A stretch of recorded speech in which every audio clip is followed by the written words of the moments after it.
La seconde partie de notre semaine dans le monde, toute l'actualité de la semaine décryptée par nos éditorialistes. Et si vous nous prenez en cours, eh bien, je vous les présente à nouveau. Marc Semo, rédacteur en chef au service Monde de Libération. Ziad Limam, directeur du mensuel Afrique Magazine. Yvon Rioufol, éditorialiste au Figaro. Et puis Anne-Elisabeth Moutet, qui est éditorialiste pour le Sunday Telegraph.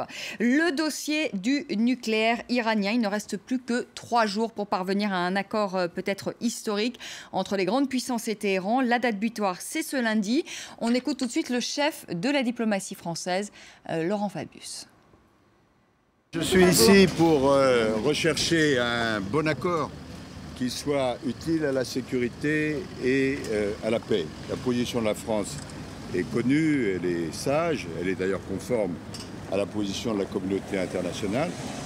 L'Iran a parfaitement le droit d'accéder à l'énergie nucléaire civile, mais la bombe atomique, non. Il reste encore des questions à régler et j'espère que l'Iran saura saisir cette opportunité. Anne-Elisabeth Moutet, est-ce que vous y croyez à un accord ? Si on abandonne absolument tout, oui, on aura un accord avec l'Iran qui pourra continuer à enrichir ce qu'il veut, comme il veut, où il veut. C'est vraiment une question de détermination. Pendant un certain temps, le poids de cet accord du côté européen était porté, si l'on peut dire, par Lady Ashton, avec les résultats qu'on a vus. Les Iraniens savent ce qu'ils veulent, c'est des gens déterminés, compétents, et ça fait très très longtemps, ça fait 5000 ans qu'ils font de la diplomatie. Et je pense qu'on va voir si Laurent Fabius, qui de temps en temps a eu une fermeté réconfortante, va être capable de... en tout cas, c'est ce que vous souhaitez. Et ce que vous craignez, si j'entends bien votre discours, ce que vous craignez, c'est qu'on lâche du lest sur tout et que l'Iran... un mauvais accord. Un mauvais accord. C'est ce que vous craignez aussi, Marc Semo, un mauvais accord, comme Anne-Elisabeth Moutet ? Oui, bien sûr. L'Iran va être gagnant dans cette affaire, vous pensez ? Au moment de l'accord intérimaire, juste avant, Laurent Fabius notamment, la France, avait bloqué ce premier accord intérimaire, parce qu'il que voulaient à tout prix les Américains, et qui était totalement bradé, et qui de fait permettait aux Iraniens de continuer à enrichir quasiment comme ils le voulaient. Donc la France avait bloqué la chose, finalement il y a eu un compromis, il y a eu cet accord intérimaire, donc, qui pose un certain nombre de problèmes, mais qui sur un certain nombre de choses donne des garanties, et maintenant effectivement on est dans la dernière ligne droite, le diable est dans les détails comme on dit. Alors la vraie question... Il y a des gros détails, absolument. Et la vraie question, c'est on sait que l'Iran va garder un certain stock d'uranium enrichi. Toute la question, c'est d'éviter qu'il puisse, dans un très court délai, passer de ce stock qu'il va garder, même s'il garde des structures clandestines, parce qu'on n'en arrivera peut-être jamais à tout vraiment contrôler, de passer dans un délai très court à une bombe. Donc c'est là-dessus qu'on essaie d'obtenir le maximum de garanties, pour qu'il ne puisse pas continuer à enrichir comme il le veut, pour que l'on puisse avoir bloqué, par exemple, la centrale d'Arak à plutonium, ce qui est très important, parce qu'une fois que cette centrale marcherait à eau lourde pour faire du plutonium, on ne peut plus rien faire parce qu'on ne peut même pas la détruire parce il y aurait une pollution radioactive partout. Donc il y a des enjeux extrêmement cruciaux, mais il s'agit juste de faire en sorte qu'on puisse avoir la certitude que l'Iran ne puisse pas, en moins d'1 an, plus ou moins, avoir la bombe, ce qui permet, au cas où il se lance de nouveau dans des activités illicites, de bloquer la chose après. Oui, Yvon Rioufol, allez-y. La certitude soit établie que l'Iran ne puisse pas accéder du tout à la bombe atomique. Mais moi, ce qui m'intéresse, c'est le bouleversement d'alliance qui fait que le grand Satan, aujourd'hui, est prêt à s'asseoir à la table de l'Iran. Et il faut quand même analyser ce phénomène. Et de mon point de vue, il y a 2 éléments. Alors, un élément qui paraît un peu éloigné, mais qui est tout de même de rappeler que les États-Unis, grâce au forage du gaz de schiste, peut se passer aujourd'hui de l'Arabie Saoudite et de tous leurs fournisseurs. Et donc, ils sont dégagés d'obligations diplomatiques. Et le deuxième élément, naturellement, c'est la survenue de Daesh, dont on sait que le seul opposant à Daesh aujourd'hui, c'est l'Iran. Et que Daesh, naturellement, est un ennemi déclaré du monde occidental, et singulièrement des États-Unis. Et donc, on peut très bien comprendre les intérêts qu'il y a aujourd'hui de la part des États-Unis de se rapprocher de l'Iran, naturel, et peut-être même Israël, dans le fond, dans un deuxième temps. Mais est-ce que ce n'est pas aussi dans notre intérêt, nous, occidentaux, aujourd'hui, peut-être de nous rapprocher de l'Iran pour combattre l'organisation Mais je le pense aussi, en écoutant, naturellement, toutes les précautions, enfin, toutes les alarmes, toutes les mises en alerte qui sont faites du côté d'Israël, parce que c'est lui qui est le premier concerné par une nucléarisation militaire de l'Iran. Naturellement, il serait inconcevable et insupportable que ce soit ceci, mais on peut imaginer, peut-être également grâce à l'appui des Russes qui, dans cette diplomatie-là, sont très actifs, si j'ai bien compris, qu'on puisse arriver à un accord équilibré. Je n'en sais rien, mais alors, ce qui est très amusant aujourd'hui, c'est de voir que les cartes se mélangent et se redistribuent à un point qu'on ne pouvait pas imaginer il y a aura un accord, peut-être pas cette fois-ci, parce qu'il y a beaucoup de mise en scène sur l'ultime round, l'ultime de l'ultime. Ça pourrait durer jusqu'en mars. Et du 35e ultime, etc. Donc c'est possible que ça n'aboutisse pas d'ici lundi, que ça aboutira dans 3 mois, dans 4 mois. Mais ce que tu dis, c'est exactement ça. C'est le renversement des alliances au Moyen-Orient qui est en place, que les Américains ont décidé qu'on ne pouvait plus se passer de l'Iran. Ils l'ont décidé il y a très longtemps. Simplement, il n'y avait peut-être pas le jeu de cartes qui le rendait disponible. Les Iraniens sont sur tous les dossiers orientaux, tous les dossiers, la Syrie, l'Irak, le Liban, le Hezbollah, y compris éventuellement dans une discussion israélo-palestinienne à venir un jour peut-être. Donc ils sont partout. Il y a un lobby économique qui agit fortement pour une normalisation avec l'Iran, que ce soit aux États-Unis, en France, en Allemagne, partout. Ce qui expliquerait d'ailleurs ce que disaient certains, justement, que Laurent Fabius, aujourd'hui, soit un peu moins... on parle d'un pays sur cet accord de nucléaire. 80 millions d'habitants, qui pèse un marché intérieur lourd, qui est producteur de pétrole, de gaz, etc. Donc tout ça, je pense que les éléments sont en place, plus le méga coup de froid entre l'Arabie Saoudite et les États-Unis. La guerre du pétrole, le gaz de schiste contre le pétrole, enfin bref, tout ça, ça joue, etc. Après, on peut relancer le débat et faire un petit peu de polémique, parce que tout le monde est d'accord autour de cette table pour dire il ne faut pas qu'ils aient de l'enrichissement d'uranium, il ne faut pas. Mais qui définit les règles, encore une fois? Pourquoi le club des nations nucléaires décide de qui a le droit ou de ne pas le droit d'avoir un enrichissement nucléaire et pourquoi il a la bombe? Il y a les méchants, les gentils et les méchants. Il suffit d'écouter les déclarations je connais Ahmadinejad, il faut raser tout le monde, etc. Ça, je connais ce truc-là. Je dis juste qu'aujourd'hui, pour un pays comme l'Iran, comme pour la Corée du Nord, qui peut se permettre de dire à tout le monde « je vous envoie balader, je ne discute avec personne, etc. », l'arme nucléaire ou l'enrichissement est une manière de se protéger dans un monde dangereux. Sauf Ziad, il y a un seul problème. C'est fini, je voulais juste relancer. Après, quand vous avez une secte apocalyptique qui dirige l'Iran, vous pouvez pas on peut ramener l'Iran à la secte apocalyptique. Ce n'est pas une secte apocalyptique, c'est un problème qu'à partir du moment où l'Iran a la bombe... Attendez, on s'entend plus là. Après, je m'arrête, je me promets que je m'arrête. Allez, juste un dernier mot rapidement. Il faut définir des règles de sécurité collective avec l'arme nucléaire. Vous ne pouvez pas dire aux Iraniens qu'ils n'ont pas d'armes nucléaires ou pas de capacité de l'avoir dans un environnement où un seul pays l'a, et qui est le pays qui est clairement son ennemi stratégique à court terme ou à moyen terme. Ça, c'est pas possible. Comme vous ne pouvez pas dire à la Corée du Nord, vous jetez votre armement nucléaire. Là-dessus, soyons sérieux. On voit mal Israël raser l'Iran, qui n'a pas les moyens. En revanche, on peut très bien imaginer que même les Iraniens ne veulent pas finir vitrifiés. L'Iran, à terme, puisse détruire Israël. Mais la vraie question est ailleurs. C'est que si on accepte cette idée que l'Iran a la bombe, si on accepte cette idée que l'Iran a la bombe, les Saoudiens, les Turcs, tous les autres pays de la région vont d'une manière ou d'une autre vouloir la bombe. Donc on rentre dans une logique de prolifération à tout va, dans une région qui est déjà une poudrière où il y a effectivement pas mal de fous, et les risques sont assez énorme. Tout à fait. Allez, ce sera peut-être à Israël de s'engager dans ce cas-là à se dénucléariser. C'est une décision globale. On ne peut pas dire à un joueur tu joues pas et les autres jouent. En tout cas, pour l'opinion intérieure qui ne respecte pas les règles du jeu, vous ne pouvez pas jouer avec lui. Oui, mais alors vous savez qu'au Moyen-Orient, les règles du jeu, c'est compliqué. Chacun pense que les autres ne les respectent pas. Donc, quand vous avez quand même à la tête des États quelqu'un qui peut appuyer sur le bouton, vous faites attention. Bon, donc vous ne lui donnez pas le bouton. Allez, on va justement parler d'Israël. Un attentat qui a frappé mardi une synagogue à Jérusalem-Ouest et qui a fait 4 morts côté israélien. Une attaque à la hache et au pistolet. C'est pas la première du genre. Les représailles des autorités israéliennes n'ont pas tardé. Destruction des maisons des auteurs des attaques, assouplissement des restrictions sur le port d'armes et annonce de la construction de nouveaux logements à Jérusalem-Est. Yvan Rioufol, c'est la loi du talion qu'applique Israël. Est-ce que ces mesures que je viens d'énoncer, est-ce qu'elles vont calmer le jeu Certainement pas. Et Israël a toujours fait, effectivement, a toujours appliqué cette mesure, cette loi du talion, si vous le voulez, en effet. Mais que faire d'autre? Nous sommes aujourd'hui en Israël, nous découvrons aujourd'hui qu'il y a en Israël une guerre de religion. La belle affaire. Cela fait depuis le début que cette guerre de religion existe, car il suffit de lire la charte du Hamas qui explique, d'abord qui commence par une sourate du Coran, et qui explique qu'au nom du Coran, au nom du djihad, Israël n'a pas le droit de vivre et n'a pas le droit d'exister sur une terre d'islam. Et donc dès le départ, les motifs sont de cette confrontation, qui n'est pas simplement une confrontation territoriale, une confrontation religieuse, sont posés. Et aujourd'hui, aujourd'hui, naturellement, avec cet attentat qui a été commis au cœur même d'une synagogue, cette guerre de religion s'établit dans les lieux religieux eux-mêmes. Mais donc, d'abord, il faut accepter de voir ce que sont ces enjeux-là, c'est-à-dire un mouvement islamiste, on y revient, un mouvement d'islam radical, le Hamas, que l'on combat au Daesh, c'est un petit peu la même famille, mais qu'ici on soutiendrait si l'on veut accéder à sa demande de voir reconnaître unilatéralement un État palestinien. Et donc je trouve qu'il y a là aussi une grande complaisance et un grand aveuglement de la part des autorités occidentales. Est-ce qu'on peut vraiment, Yvan Réaufol, pardonnez-moi, mais je vous pose la question, faire la comparaison entre Daesh, enfin l'organisation de l'État islamique, et le Hamas. Le Hamas avait plutôt des revendications nationalistes. Non, elle ne l'a plus. J'ai tenté de vous expliquer là que sa revendication est une revendication religieuse comme l'est la revendication de Daesh. Il y a naturellement des filiations entre les deux. Et nous nous apercevons aujourd'hui, après nous être aveuglés pendant 10 ans ou 20 ans, je ne vais pas reprendre mon raisonnement que j'avais sommairement développé, que nous assistons aujourd'hui à un choc de religion, à un choc de culture, à un choc de civilisation. Bien sûr que oui. Marc Sémon.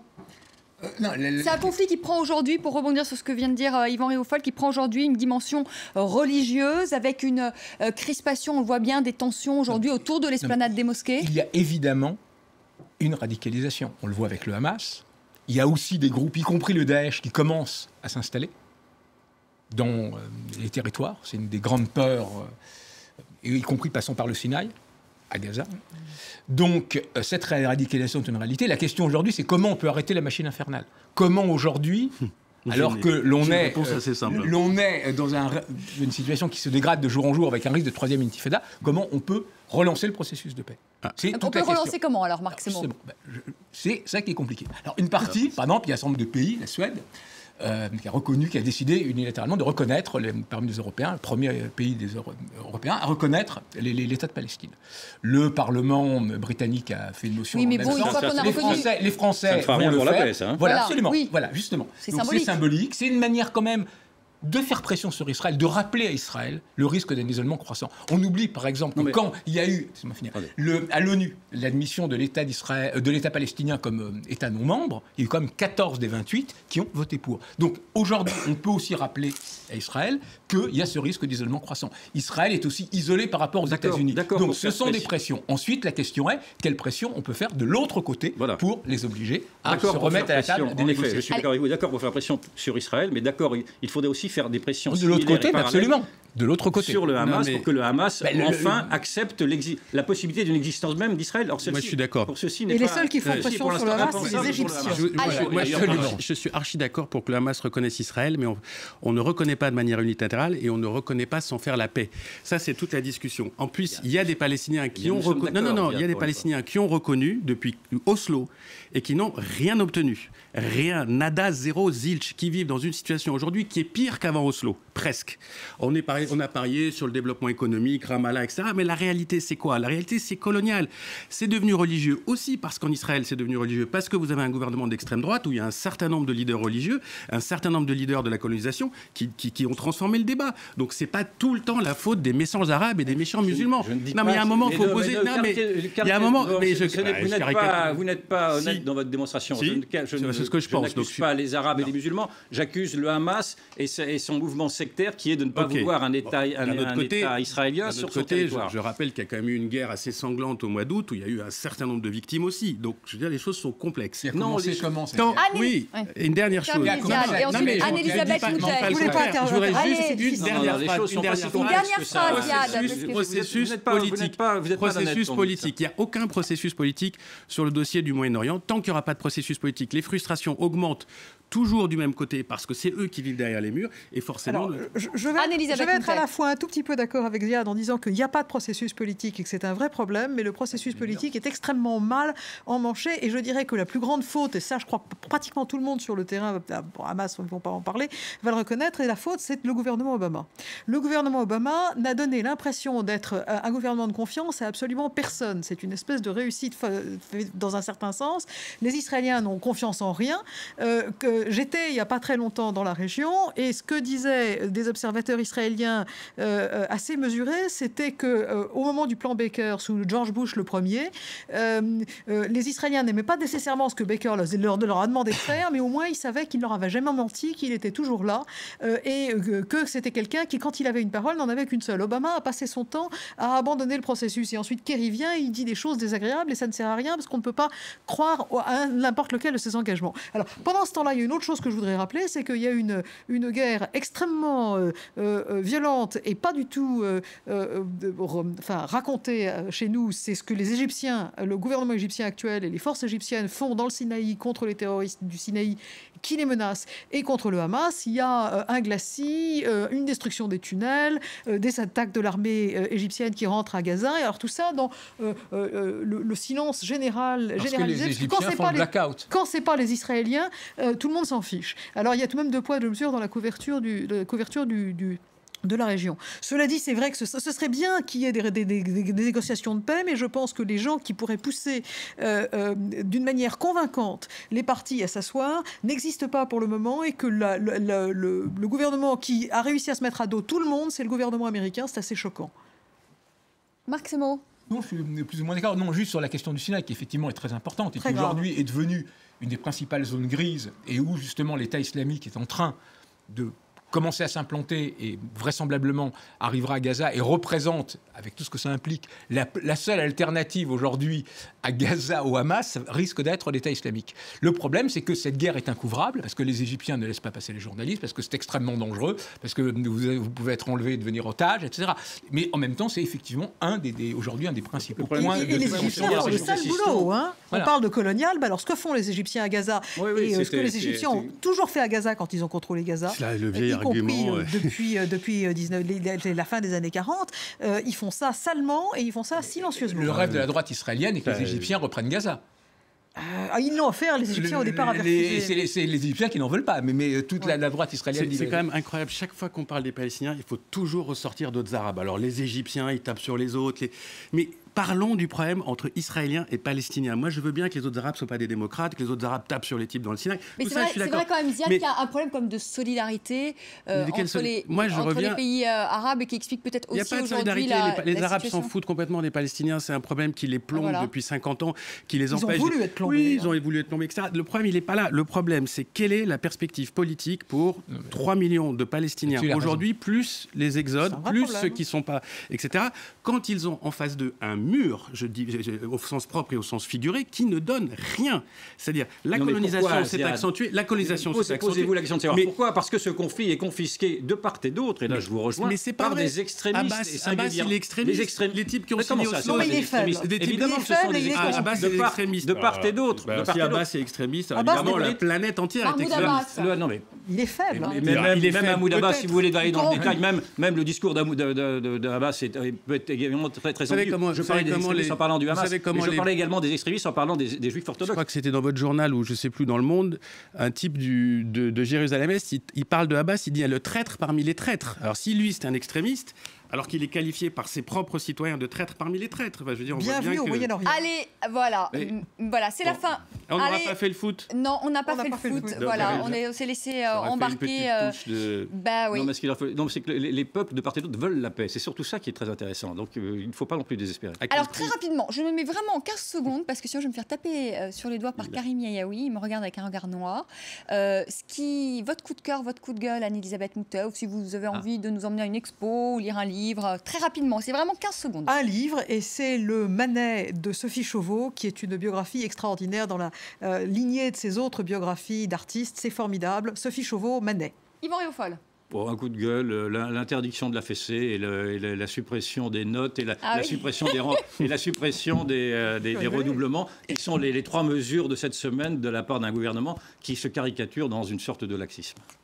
Vous êtes pour la fessée, Ziad? Je sais aucune idée. Je débute dans ce domaine. Je débute dans ce domaine. Donc vous nous prenez quand même. Non, mais je dirais, outre les élections à Tunisie, je parlerai de la francophonie. Ne pas oublier qu'il y a un sommet, que c'est important pour la France, qu'on a tendance à marginaliser cette organisation en France, alors qu'elle représente un vecteur d'influence et de pouvoir et de business pour la France. Marc Semo. C'est la semaine prochaine à Dakar. Un livre de Timothy Snyder, qui est un grand historien américain spécialiste de l'Ukraine, Le Prince Rouge, qui raconte l'histoire du dernier des Habsbourg, qui a failli être roi d'Ukraine et qui, aujourd'hui, est tout à fait d'actualité. Excellent. Merci à tous les quatre. Vous restez avec moi, on accueille Karim Yayaoui.